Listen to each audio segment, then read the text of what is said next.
You have to go as far as you can and iterate as much as you can and then pull it back in. If you start narrow focused, you'll stay there. So we blew it out as big as we could. The key for playsets in those days is let the playset be a character as well. So if you remember Snake Mountain and Castle Grayskull and all these things, they had characters to them. So we were even struggling with what would the turtle, would there be something built into the walls of the turtle's lair in the sewer that would be a character that could also talk and be part of it.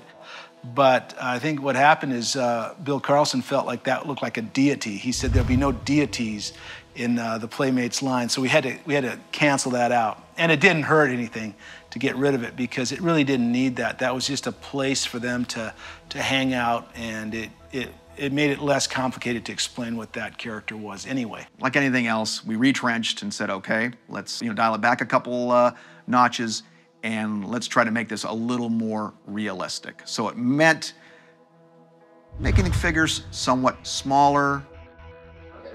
This to me is like the perfect size. Is that the size you're going for? That's the size we're going for. Perfect. I love it. 3.5 inches was the scale we picked, and that's small. That would be the size of a G.I. Joe, but with the bulk of the turtles, they looked bigger. And then that scale worked with all kinds of vehicles that we could create. We put the essence of the turtle into every product. So the van had the turtle shell top, and the helicopter had that grimacing face, and we just had turtle essence in all of their stuff that they had. The Turtles lair playset and the Technodrome were these kind of golden opportunities to put everything in its correct context. They were almost legendary among my friends.